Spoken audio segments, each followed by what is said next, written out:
Muli po, ito po si Brother Mike. Isa pong magandang araw po sa ating lahat. Pwede bang magturo ang babae? Pwede bang silang mamuno sa mga lalaki? 1 Peter 3:7, ang sabi doon, kayo naman mga lalaki, unawain ninyo at pakitunguhan mabuti ang inyong asawa, sapagkat sila'y mas mahina.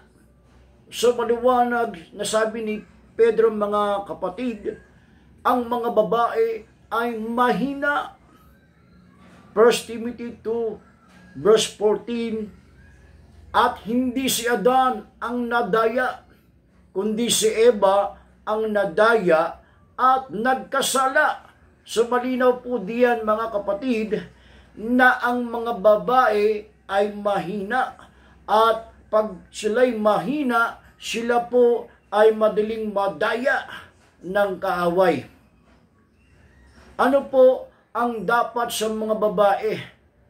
Bilang asawang babae, sabi ni Efeso 5:22, ang mga babae ay pasakop sa kanilang mga asawa.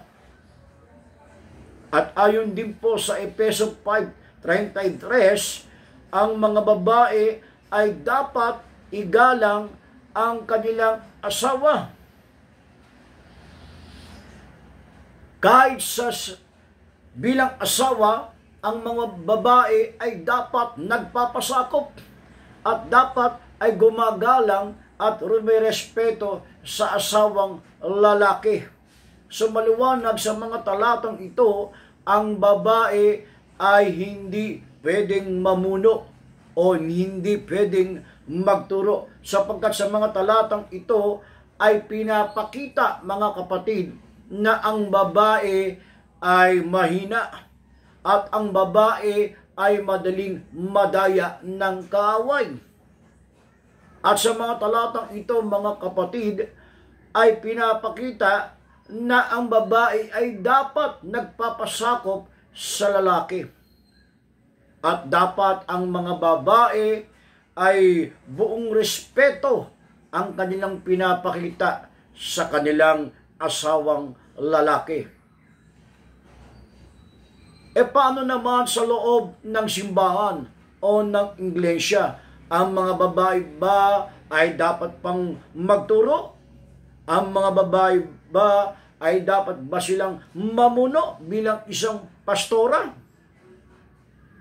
Ayon po kay Corinto, 1 Corinto chapter 14 verse 34, ang mga babae ay kailangan manahimik sa mga pagtitipon sa iglesia.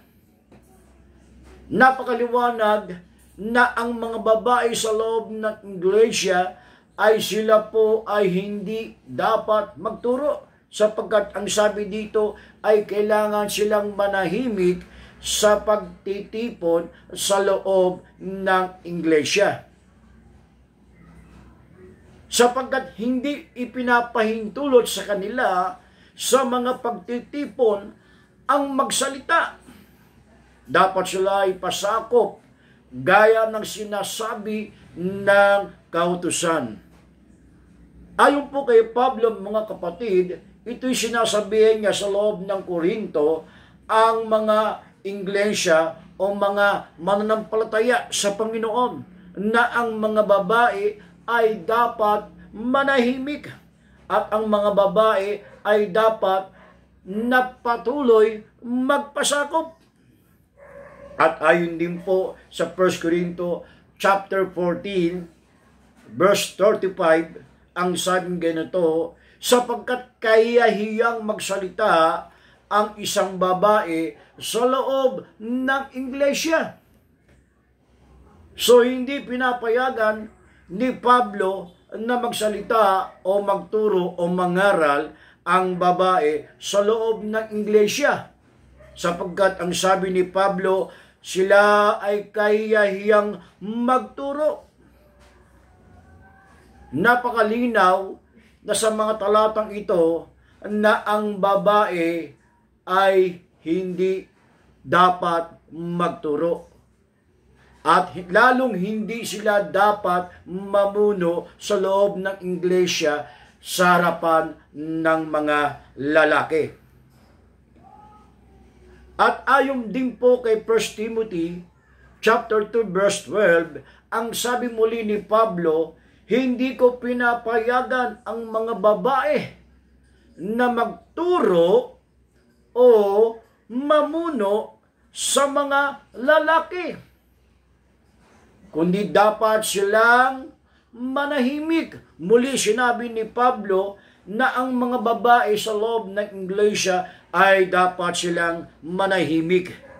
Hindi pinapayagan ni Pablo ang mga babae na magturo at lalo higit sa lahat ang mamuno sa mga lalaki sa loob ng iglesia. Napakabigat na sinasabi ni Pablo sa mga babae sa loob ng iglesia. Ano po ang sinasabi nung panahon ni Jacob? Ilan ba talaga ang anak ni Jacob o ni Israel? Ayon po sa mga talata, ang anak lahat ni Jacob ay hindi lang 12. Lahat-lahat ang anak ni Jacob ay 13. Ang tanong, bakit 12 lipi lamang ang sinabi doon sa mga talata na dapat mamuno? Sapagkat ang isang anak ni Jacob ay hindi lalaki. Ito po ay isang babae. Ayon po sa Genesis 34 verse 1. Ito po ay si Dina. Sa maliwanag mga kapatid, kahit nung panahon ng mga Hudyo ay hindi nila pinapayagan ang isang babae na mamuno o magturo sa mga lalaki. Sa maliwanag po mga kapatid na ang mga talatang ito'y nagpapakita na dapat ang mga babae ay manahimik sa loob ng iglesia. Higit sa lahat, dapat sila po ay hindi mamuno sa mga lalaki sa loob ng iglesia. Higit sa lahat, ayon po kay Efeso 4:11, kung babasahin natin, ay wala pong pastorang mababasa, kundi ay pastor. Salamat po muli sa inyong pakikinig. Ito po si Brother Mike. God bless.